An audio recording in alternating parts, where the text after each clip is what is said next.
This is Mike. Go ahead, Mike. Hey, Hi, Mike. listen, I'm substituting for Shannon Korst, okay? And Yes. I've got both packages in front of me for SRP and instructional.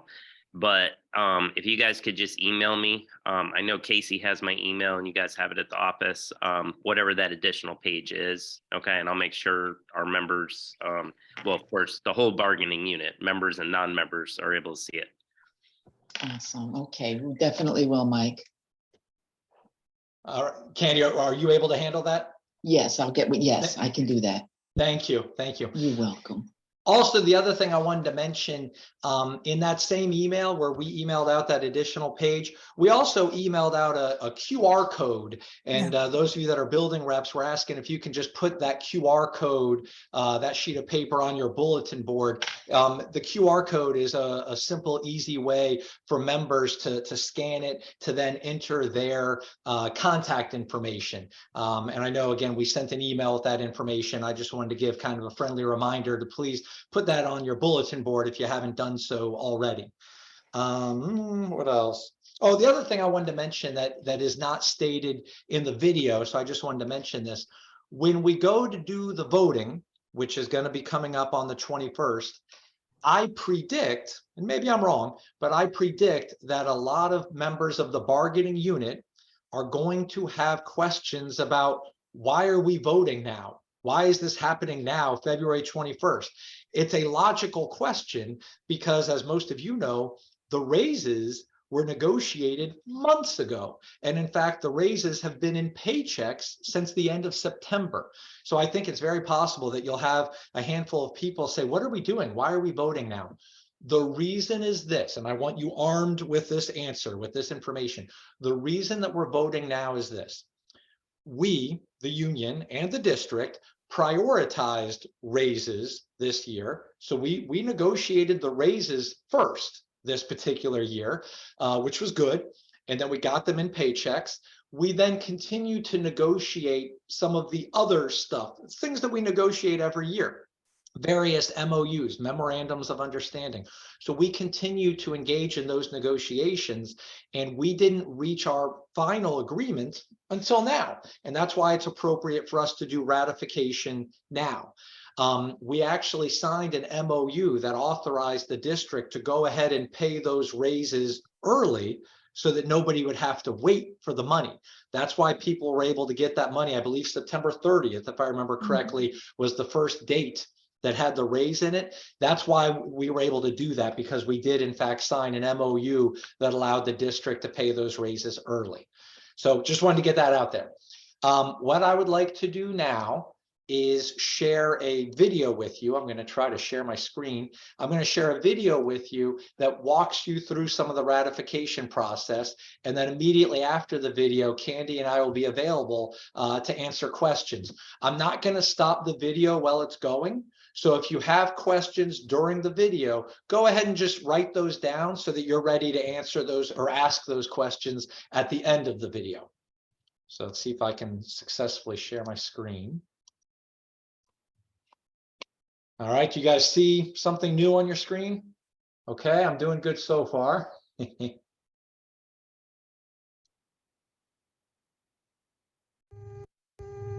Hello, and welcome to the Is the sound working? Could you So guys first, let's talk about the legal responsibilities that we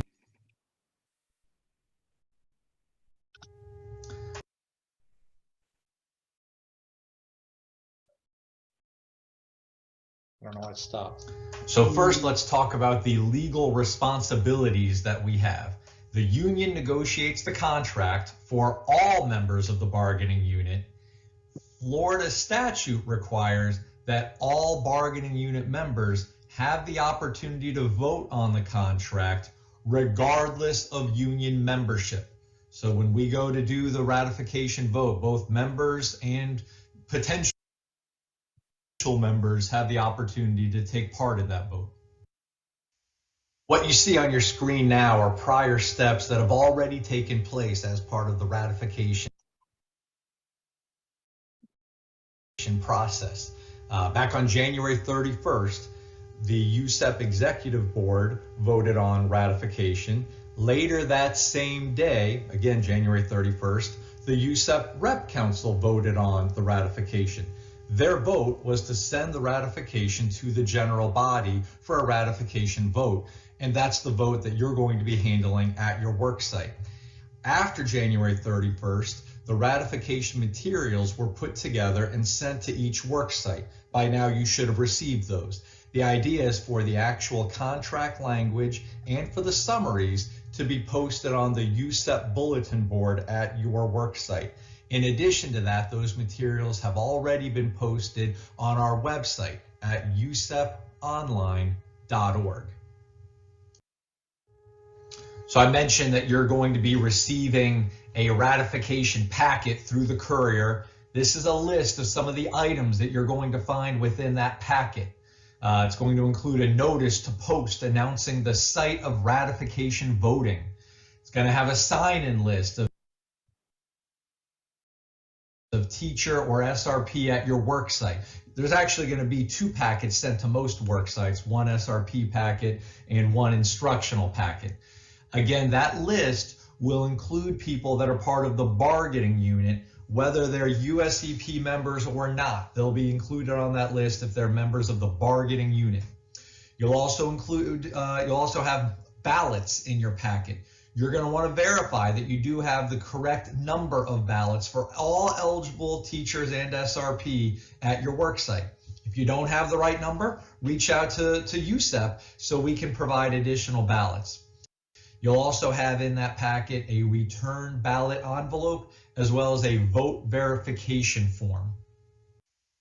So again, ratification voting will take place on Tuesday, February 21st.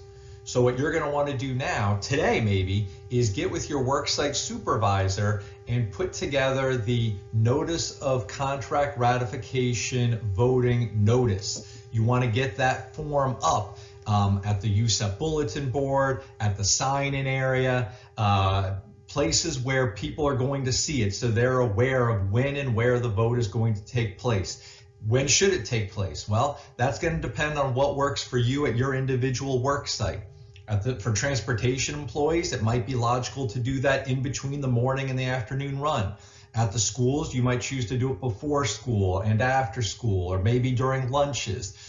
Remember though, some employees work part-time or evening hours, so you're going to want to try to include them as part of the process. Again, we want to make sure everybody knows about the ratification vote itself. Utilize email, also announce over the PA system at the beginning of that day the location and the time that ratification voting will take place. We just want to make sure people are aware of it. We encourage you to get help with this process. Try to have at least 2 people handling the ballot distribution on ratification day. If your work site has multiple building reps, then by all means, work as a team with your fellow building reps. If in fact you're the only building rep at your school, see if you can recruit somebody to help out that day with ratification. They don't have to be a building rep in order to work with you on this project. Let's talk for a second about the ballot return envelope. On the front of this envelope, you're going to want to write down your work site, and you're going to want to circle the appropriate bargaining unit. In other words, is this for instructional, teacher, or is this for SRP? It's very important that we keep those things separate. There will be separate envelopes, separate materials for SRP and for instructional. We do not want any instructional ballots to end up in the SRP envelopes, and we don't want any SRP ballots to end up in the instructional envelopes. All right, so let's talk about the actual voting process. You're sitting there, maybe you're in the teacher lounge or in your some kind of break room area, you're in the media center, wherever you are, and somebody comes up and they're ready to vote. So here's the procedure you want to go through. You want to have the employee initial by his or her name on the sign-in list. After they initial, you want to provide the employee with the ballot Okay, my recommendation to you is that you control those ballots. You keep those in your possession. Don't have those just sitting out where people can just come up and grab them. Have those in your possession, and don't give anyone a ballot until they initial the sign-in sheet. The reason I say that is you want to make sure at the end of the day that you only give out the number of ballots that would be equal to the number of people that initial the sign-in sheet. So I strongly recommend that you control those ballots, because there will be a busy time where maybe there's 5, 6, maybe 10 people that are showing up to vote. If they all start grabbing ballots and they haven't initialed, you're going to end up having a problem where you end up having more people vote than you have record for, and that becomes a problem. So, okay, we provide them with the ballot, allow the employee to vote privately. So, you know, this is their personal decision. They can walk away from you to vote, and that's okay. Now that they've initialed, you've already got a record that you gave them a ballot. They can walk away to mark their vote, and then they can bring it back to you. You will then place the voted ballots into the return ballot envelope. You want to keep the voted ballots separate from the blank ballots. Again, you want to keep the blank ones kind of in your possession, ready to give out when somebody initials on that sign-in sheet. All right, let's talk about a what-if scenario. What if an employee shows up to vote and that person's name is not on your sign-in list? Well, the first thing you want to figure out is whether or not that person is in fact an eligible voter. Are they an SRP? Are you doing the SRP voting? Are they instructional? And are you doing the instructional voting? Some examples of some things that come up. If the person is a substitute teacher, they are not eligible to vote. However, if they are eligible to vote and not on your list, who could that be? Well, it could be somebody from district that happens to be on your campus that day. There are some SRPs or instructional people that might fall in that category. Or some teachers are assigned to more than one work site, and so they might be at your work site that particular day, but they may not be on your list. In that scenario, if it is an eligible voter, in other words, a member of the bargaining unit, but they're not on your list, print the employee's name at the bottom of your sign-in list. So just go ahead and write their name, print their name. Then have the employee initial by his or her printed name. Go ahead at that point and provide the employee with the appropriate ballot. We now have a record that that particular person voted. Certainly we can now check if they voted other work sites because we'll have that record as well. So that's the process that you want to go through. Go ahead, if they are an eligible voter, have them write their name, have them initial by their name. If you have questions throughout the day, certainly you can reach out to the USEP office, and we will have people available to answer questions to the best of our ability throughout the day. Let's talk about early voting. Let's say at your particular work site, you have an employee who is an eligible voter that already knows they won't be on campus on ratification day. They know they're out on February 21st. Maybe they're having surgery, or maybe they're going to be at district for a training of some sort. In a scenario such as that, you actually can have that eligible voter vote early.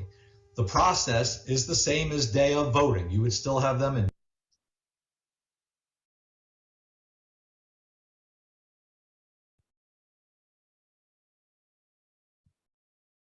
I don't know why it stopped. Did it stop for you guys?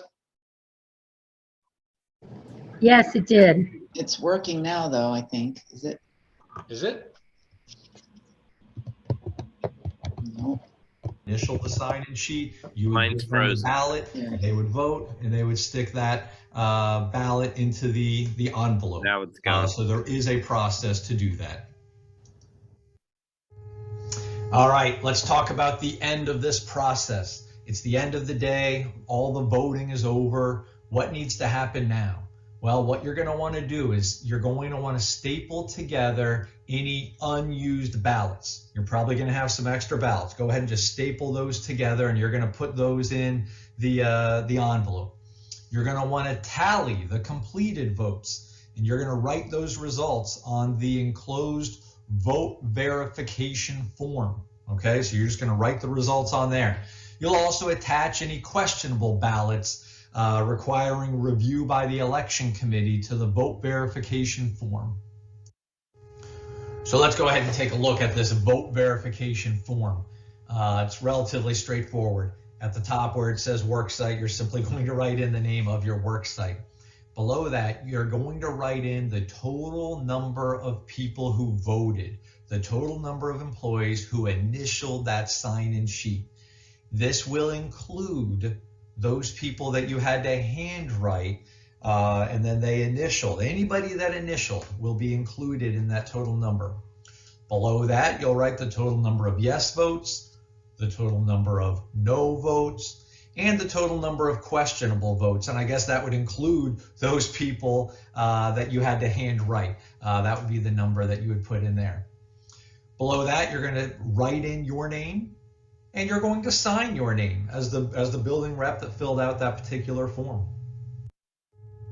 Next, it's time to go ahead and stuff that return envelope. So you're going to put that vote verification form with any questionable ballots attached. Put that in the envelope. You're going to put the voted ballots grouped by yes and no voted ballots into the envelope. So put all the yeses in one spot in the envelope, all the no's together, put them in the envelope.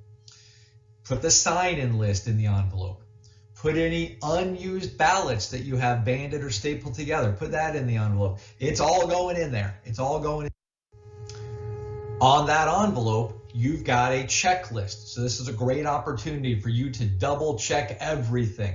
Did you remember to write your work site on the line above there? Did you place all the unused ballots into the envelope? Did you tally the votes? You've got the whole checklist. So it's real important to take that seriously. Go through the entire checklist and make sure you're able to check off that you did each of those things. Once you've done all of your double checking and you've got everything in the envelope and you're good to go, you want to go ahead and seal the envelope. And then you want to put your signature right across the sealed edge. You want your signature to be right there.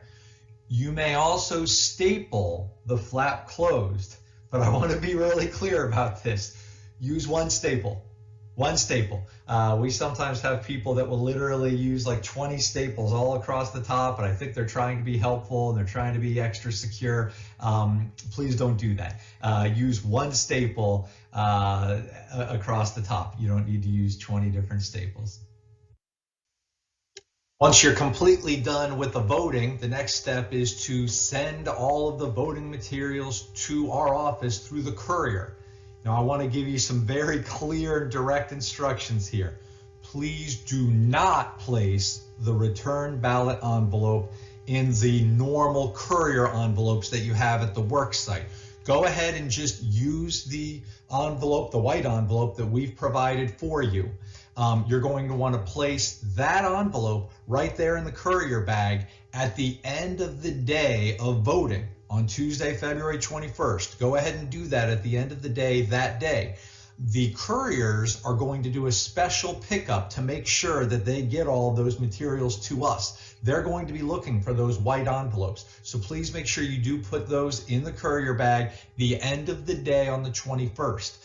You don't want to wait until the next day because some of the courier pickups come very, very early in the morning the next day on Wednesday, February 22nd. So you want to make sure it's already in that bag and you want to make sure that you're just using the white envelope that we've provided for you rather than using a normal courier envelope. Here we have just kind of a reminder of something I said earlier. All bargaining unit members can vote. You do not have to be a member of USEP in order to vote. All bargaining unit members can vote. Keep in mind, teachers that are on a mini contract or some kind of a temporary contract, they can vote. Yes, they can. They are part of the bargaining unit. However, substitute teachers are not eligible to vote. Okay, and again, these people should be on your list. if you have any questions, just like you see on the right side of your screen there, if you have any questions about an employee that's not on your list, certainly feel free to call our office. But we also gave you the directions earlier about having them handwrite their name. But we want to make sure people that are eligible to vote do have that opportunity to do so. I want to remind you that numbers matter. If the number of ballots cast, in other words, the number of votes, is greater than the number of ballots initialed for on the sign-in list, then the elections committee will deem the ballot envelope void. In other words, your entire worksite will be voided out.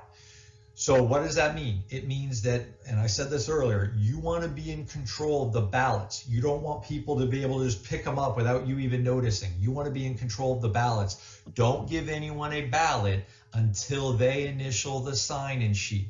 That way you can make sure that the numbers match up. Because again, it's really important that the number of ballots you give out is the same as the number of people that initial that sheet. So once everybody's voted at your work site and then you send it to our office through the courier, the next step is for us to count the votes. That takes place on Thursday, February 23rd at 3:30 p.m. at our office, at the USEP office. This is not any secretive process behind closed doors.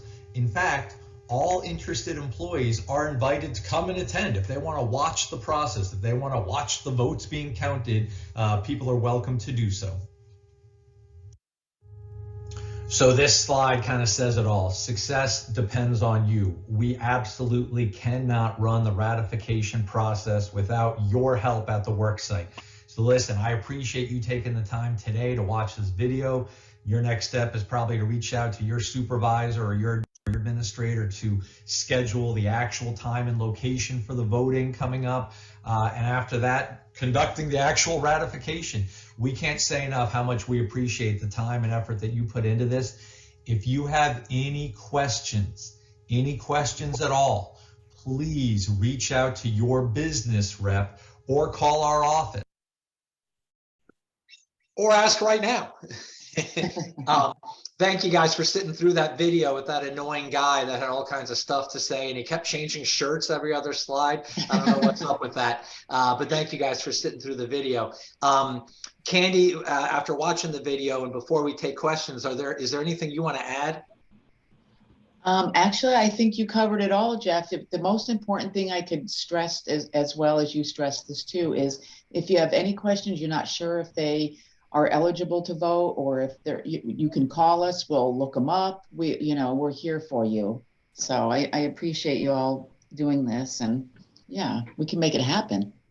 We can make it happen. Absolutely. Ms. Polson, I see your hand is up. Go ahead. Yes, I just wanted to ask a question. If they're not on the list and we add them to the list, we're taking that ballot and attaching it as questionable. Is that correct? That's correct. If they're not on the list, but you believe they are likely an eligible voter, then handwrite their thing, handwrite their name, let them initial, let them vote, and then you can keep theirs separate. You can kind of staple theirs shut and keep theirs separate. We used to put it in a separate envelope, and then I don't believe there is a separate envelope in there. Candy, I don't know if you can comment on that. No, there isn't. There's not a separate envelope, but if they sign off that they received it and that ballot is in there, it will match up with our account. So if the ballots match the sign in and they signed it and the ballot's there, we're good to go. Okay. Yeah. I see a question in the chat. What do we do for employees who no longer work at the site? If they still work for the district, then those people would probably have the opportunity to vote at their new work site. If they no longer work for the district, then they simply won't be voting. Hopefully that answers that question. Sylvia, I see your hand up. Yes, does everyone have to vote? And the other question was, did everybody receive an email in reference to the ratification? So the first question, I think you said, does everyone have to vote? Correct. No, people do not have to vote. People can choose not to vote. That's up to them. And then you asked whether or not everybody got an email. Is that correct? Correct. No, we have not sent everyone an email. I believe prior to the 21st, we will be sending everyone an email with the ratification package, which is the same stuff that you put up on your bulletin board. But no, that email, correct me if I'm wrong, Candy, but I don't believe we've yet sent everyone an email with the entire ratification package. No, you're right, Jeff. We didn't. It was just sent to the building reps. Yeah. Can we print this PowerPoint out? Yeah, I don't think there's anything secretive about this PowerPoint. We should be able to get this PowerPoint up on the website. I'll make a note to myself to get it up there. How do we find out if we are courier A or B? I don't know the answer to that question, but if you conduct your vote on the 21st and put your stuff in the courier bag, they will pick it up the next day, and you should be fine. Does that answer the question, Tabitha?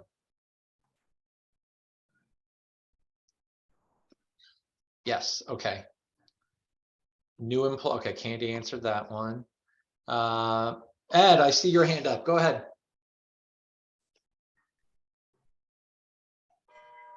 I'm sorry, I'm driving. I had to get off mute. The reminder about the absentee thing, if somebody does it by telephone. Yeah, so this came up before we showed the video, and I know not everybody was on, so thank you, Ed, for bringing it up again. We talked in the video that there is a process for people to vote early, and that process exists for somebody who knows they're going to be out, if they're going to have surgery, or if they have some kind of a planned absence. If somebody knows they're going to be out, you can have them vote early, but they must still follow the normal voting procedure. In other words, you must, I don't mean to say you must, like I'm giving you directives, but what must happen is that you have the person initial the sign-in sheet and vote on the ballot, just like anybody else. You would just have them do it a day early. You cannot have them vote over the phone. So if somebody calls in sick that day and they call you and they say, hey, I'm sick today, I can't come in. Unfortunately, those people are simply unable to vote. We do not take votes over the phone. That's just not the process that we have. Ed, is that what you were looking for, the clarification? Yeah, by phone or even by email. Correct. It can't be email either. It really needs to be a secret ballot, and that's why we don't take it over the phone or over email. That's why we do it on the paper ballot. People don't write their name on their vote on that paper ballot. It's a secret vote. So you're right, Ed. We don't do it over the phone or email. Thank you. Okay, go ahead, because Clara. I didn't want to I'm disqualify any work sites like I had to last time. I don't want to do that. Absolutely. Okay, guys. Absolutely. Hey, you did a great job. I got to sign off real quick. We got action happening here. Talk to you later. Thanks for being on. Thank you. Bye, Mike. Clara, I see your hand up. Go ahead. Yes, how you doing, Jeff? Doing good? Good. Thank you. How are you? Good to see you. Yes, I just wanted to tell you that I did not receive this email with the link today. And, just wanted to make sure that, I'm getting those because I did not get it today. Well, I don't think we sent it today. We sent it last week on the 6th, I think. Did you get it that day? No, I didn't get it at all. I just you never got it. No, and I just spoke with Miss Gillespie, so she forwarded it to me, and so I got it done. But just so you know, I am making a note right now to make sure that you are on our email list, because I don't know how that happened, and I don't know if by any chance it went into your junk mail. I certainly hope email from USEP isn't considered junk. I like to think what we send is not junk, but I'm making a note to check why you didn't get that email. I apologize that you didn't get it. All right, thank you, sweetheart. Certainly. If I have questions about the contract, who do I ask? The best question would be to ask, or the best person to direct those questions to would be your business rep, depending on your school. On our website, we list all of the schools and who their business rep is. You can also just call our office and we can tell you who your business rep is, but we're always certainly happy to try to answer questions regarding the contract. It's Lynn Cavell, just to let her know. It's Lynn Cavell, Tabitha. Sylvia and Ed, I see your hands are still up. Do you have new questions or is it, okay, just checking. You actually just answer it in reference to Leanne Cavell, because that's who I will need to make contact with. Thank you. Absolutely. You're welcome. What other questions do you guys have? What if the business rep doesn't know? What if they don't know what, a contract question? Yes, okay. Well, I don't, April, you could maybe reach out to me or reach back out to TJ and TJ could reach out to me. I don't know what the question is, and I don't know that I necessarily want to try to answer it now during this meeting, but I'm certainly happy to try to help out. So I'll get with TJ and find out for sure what issue that you're dealing with. I'm making a note right now to make sure that we look into whatever you're dealing with. I can't find my little raise hand question. But I see your have hand one. raised. Yeah. Are the mechanics part of this? I'm transportation. Are the mechanics part of this voting? Yes. Okay. They I'll make should be sure. on your list. They should be on the list that you I received. didn't get the packet. I don't know if Sue did or not. So I will try to get with her later on today to see if she got it or not. Got it. Okay. Okay, thank you. I took a phone call earlier, so I may have missed this, but what exactly are we doing with the meeting prior to the vote? Yeah, good question. It is our desire that there be a worksite meeting prior to the vote. The idea of that is, first of all, to make sure people know that there's a vote coming up and to answer any questions that people may have and to make sure that people have access to the contract. Make sure people are aware that it's posted on the bulletin board and so forth. And you certainly could reach out to your business rep to see if your business rep could attend that meeting. Meredith, in your case, I think that'd be Jessica Medina. I'm sure she'd be happy to attend a worksite meeting with you. But yeah, that's the idea, that we do like to have a worksite meeting at each worksite prior to the ratification vote. Some schools do it right on that day and people vote right there. So they have a meeting and people actually vote, and that's fine too. But that's hopefully, Meredith, the answer to your question. Jeff, I have a question, Yes, sir. and I'm sure it's gonna spark up something, but Uh-oh, are you causing trouble? I never do anything but that. The question is this: since the money has been paid, and that's all part of this ratification, I'm sure the question is going to come up: if this fails, what happens with the money that we've been paid? That's a great question, Ed. I'm glad you brought that up. And this has happened a number of times actually over the years where we reach an agreement on money and the district and the union agree to pay that money out early before ratification. This has happened a number of times over the years. What happens next is this: we have the ratification vote. If the ratification is approved, then that's fine. We move forward. If by any chance the ratification is not approved, in other words, if over 50% of the people vote against ratification, then what would happen is that money is actually owed back to the district, because that's part of what was agreed to, that yes, district, you can go ahead and pay these people their raise. This particular year, it's the biggest raise we've had in years and years and years. Nobody got less than 5% the way those contracts were negotiated. And we did want, both parties, both the district and the union, did want that raise in the paychecks of employees as soon as possible. So yeah, we did reach an agreement to go ahead and let that money get paid back, get paid to people before ratification. And in the event that this thing is not ratified, that money would be owed back to the district. And what happens next is that sends a message back to the district and the union to essentially restart negotiations. And there's no idea, I don't have a crystal ball, I can't tell you what that would lead to. There's no reason for me to know that it would lead to a bigger raise or a smaller raise or no raise. I just can't tell you what that would lead to. But yes, to answer your question, in terms of the money that's already been paid, it would be due back to the district if ratification is not approved. Good question.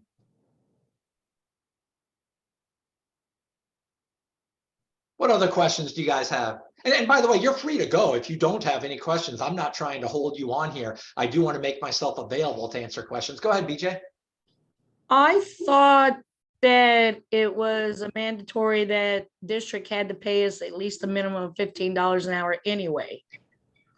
Yeah, there is a state law that is now in effect.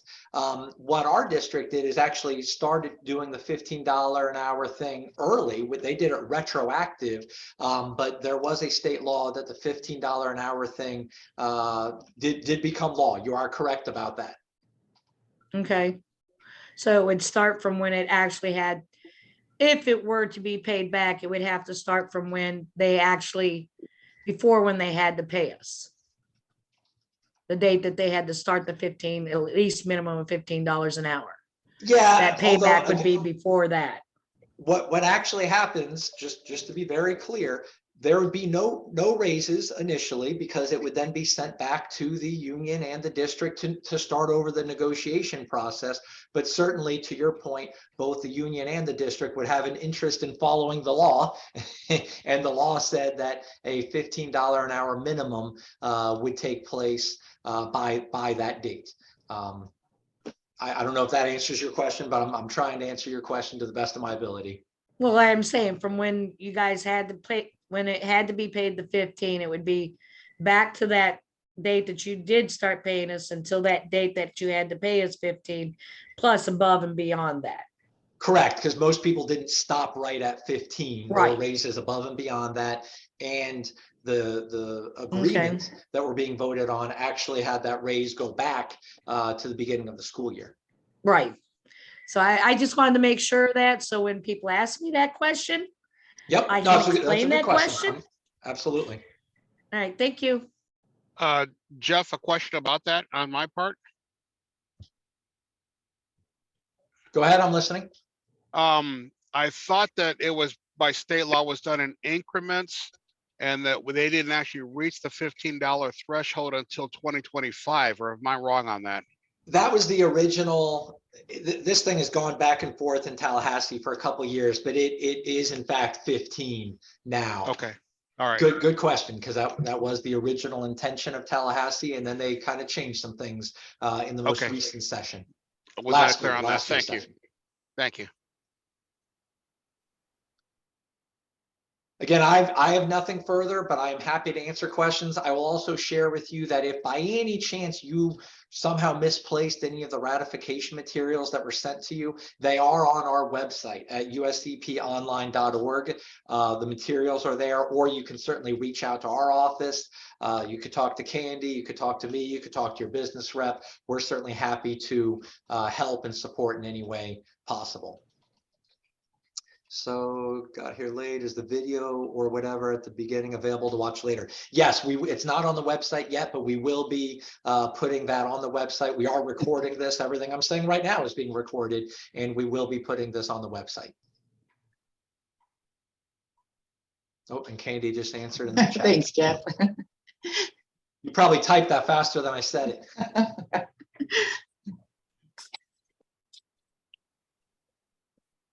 Any other questions for me? All right, guys, thank you again. I would recommend taking some time now to go through the packet, maybe reach out to your worksite supervisor, say, hey, let's do this before school on the 21st, or during lunch, or between the morning run and the afternoon run, or whenever you're going to do it. Take some time now and get yourself organized and get that stuff figured out. So Jeff, I sent you a couple of private messages. I wasn't sure if you were reading them. I'm sure you've been busy, but I'd like to do this just when we all go off camera, just you and I, if that's possible. Real quick. Yes, Okay. I'll just turn off the record in a second here. Yeah.